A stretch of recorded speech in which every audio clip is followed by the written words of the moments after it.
جب ہندوستان میں انگریز آیا نا، انگریز، تو اس نے سب سے پہلے دینی مدرسوں کو ختم کرنے کی کوشش کی، اور یہ لارڈ میکالے وغیرہ نے لکھی ہے یہ بات، موقع ملا تو اس کے حوالے کے ساتھ میں انشاءاللہ آپ کی خدمت میں پیش کروں گا۔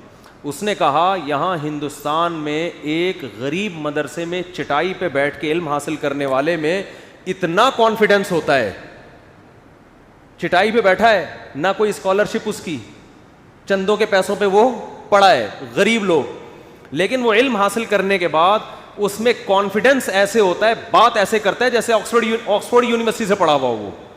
یعنی ہم اتنے وسائل خرچ کر کے جو کانفیڈنس پیدا کر رہے ہیں، یہاں مدرسوں میں چٹائیوں پہ بیٹھ کے علم حاصل کرنے والوں میں وہ کانفیڈنس، یہ کس چیز کا کانفیڈنس ہے؟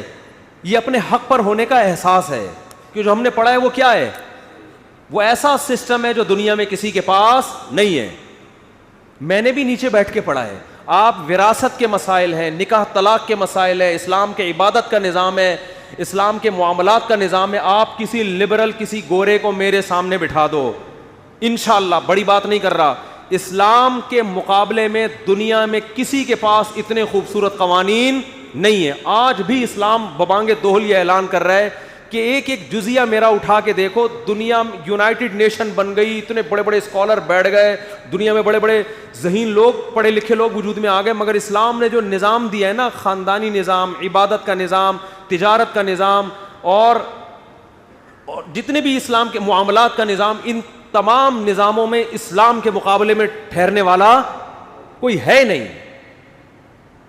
ایسے دلائل ہیں اسلام کے پاس، تو اس وجہ سے انہوں نے کوشش کی ہندوستان سے دینی مدارس کو ختم کیا جائے۔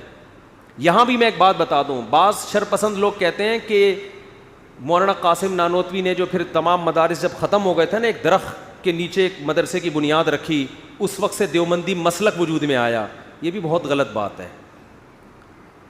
سارے مدارس جب ختم ہو گئے تو انہوں نے وہی علماء جو انہی مدرسوں سے فارغ تھے، جو ہندوستان میں جو علم پڑھایا جاتا تھا، جو ساری دنیا پڑھتی تھی، اسی علم کو باقی رکھنے کے لیے مدرسہ کھولا تھا۔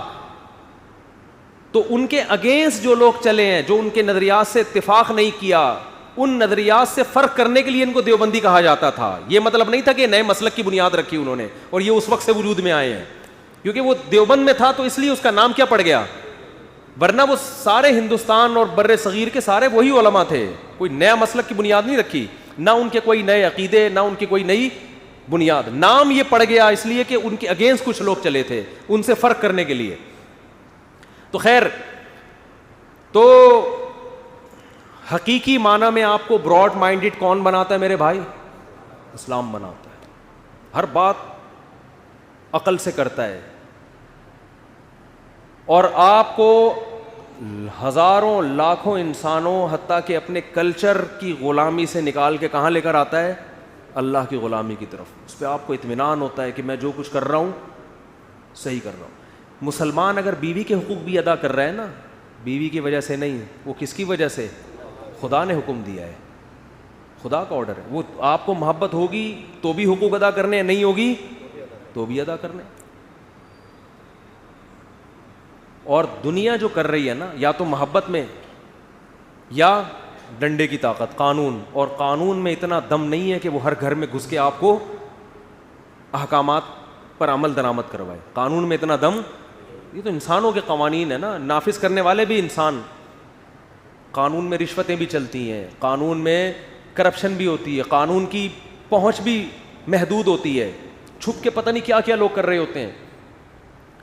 خدا کی غلامی ایک ایسی چیز ہے جو آپ کو شدید روزے میں صبح صادق سے لے کے غروب آفتاب تک کھانے اور پینے سے روکتی ہے، جبکہ کوئی انکوائری کرنے والا، کوئی سزا دینے والا بولو نہیں۔ کیا انسان کے کہنے پہ انسان ایسی قربانی دے سکتا ہے؟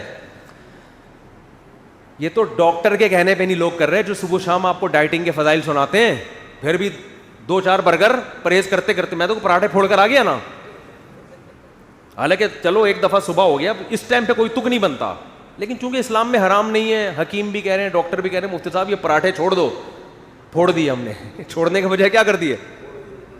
لیکن یہی اگر اللہ نے پابندی لگائی ہوتی تو ہم صبح صادق سے لے کے رمضان میں غروب آفتاب تک شدید ترین گرمیوں میں بھی جب صبح 10-11 بجے سے پیاس لگنا شروع ہوتی تھی, الحمدللہ نہا رہے ہیں, ٹھیک ہے نا, شاور لے رہے ہیں, مگر ایک قطرہ حلق میں جانے نہیں دیتے.